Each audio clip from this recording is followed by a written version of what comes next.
Okay, everybody, listen up. Mr. Norton has an announcement. Hey, Mr. Norton. How you doing, Norton? Come on. Okay, everybody, this is it. Now, I spent a lot of time and money and hard sweat revamping our news program.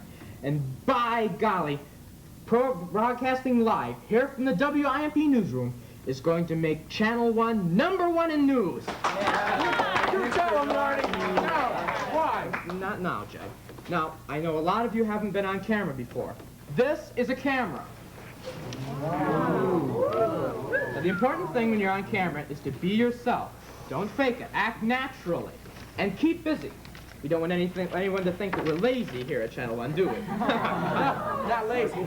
2 minutes till airtime. Mr. Norton, Bud Norton Q. Got an idea. Just a thought. If you don't like it, say so. I won't feel bad. All right. Suppose I deliver a bulletin to Jack while we're on the air. What do you think, Jack? Well, it might be rather dynamic. I like the basic idea, but suppose we deliver it while he's on the air. That would make it dynamic. Wish I'd thought of that. 30 seconds. Mr. Norton, where should I stand with these cue cards? You can stand out on Michigan Street for all I care. Okay.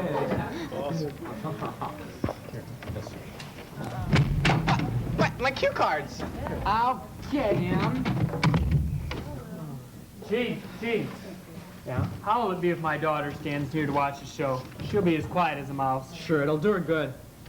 Stand by. Okay, shh.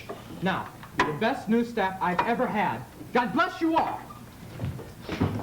Son of a gun.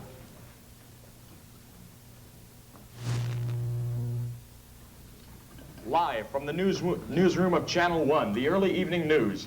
I'm Jack Martin, and this is Bill Wilson. Good evening, and now the news. The City Council ratified the 35th Amendment and voted to extend democracy to minority groups. The Transit Authority warned bus riders against leaning out of open windows on one-way streets. Mayor Walters denies that his mother is a member of the Communist Party. And the first robin of spring may already be here. Details later. Bill? Jack, from the Elmer Schmo Farm just south of town, comes a doggone story that this newsman has seen in a week of Sundays. Here's reporter Bill Marlowe with that story. Has the Michiana area been visited by alien spooks from other planets or not? According to Elmo Schmo, a pea farmer, this is the landing site of a flying saucer.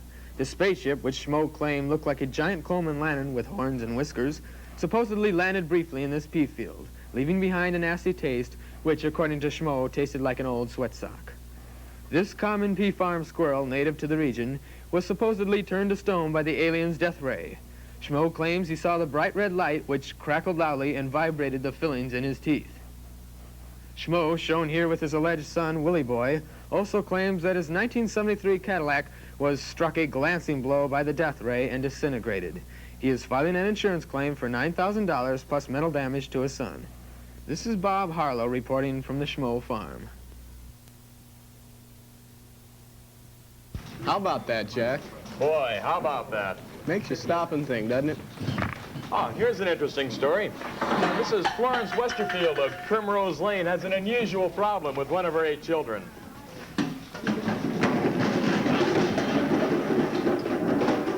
Bill Wilson has that story.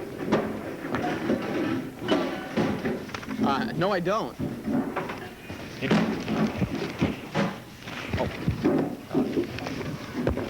Here it is. Mrs. Florence Westerfield of Primrose Lane has an unusual problem with one of her 8 children. I have that story. Bobby Westerfield, age 7, asked his mother if he could make some Kool-Aid in the garage yesterday. Friday evening, when Mr. Westerfield arrived home and tried to start Order the pizza. Here. his 1963 Chevrolet, he found the back seat and gas tank awash in grape Kool-Aid. Firemen were called to pump out the car. Damage is estimated at $18. Don't want green How about those kids? How about them? Aren't they great? Now with our daily police report, here's downtown newsman Bill Riley. Tipped off by the sounds of heavy breathing on the city's southeast side, Channel 1 newsmen uncovered the area's newest pornography boutique. The Bohemian Pub has been under surveillance by our hidden cameras all week and has revealed the unusual assortment of weirdos, perverts, alleged communists, and those of the atheistic persuasion. Alarmed by the assortment of obscene magazines, pamphlets, party favors, paper towels, and more, officers McSwain, McCoon conducted a surprise daylight raid on the premises early this morning, flushing out a surprising number of patrons, many of whom are already known to authorities for their suspicious appearance and opinions. Languishing today in the impregnable county jail is shop owner Jerry Drool, unable to raise the $30,000 bail.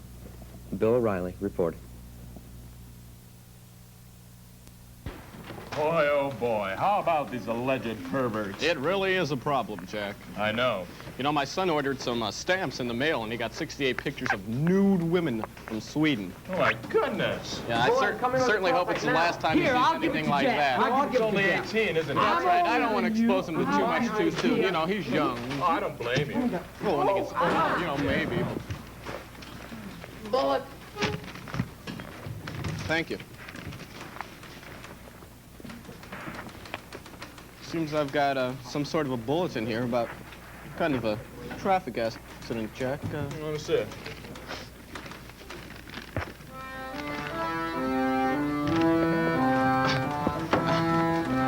Excuse me, little girl. What? You can't play that in here. I'm sorry. My daddy told me to! Bob, get your kid out of the studio. Well, kids do the darndest things. We'll be back with more news after these messages.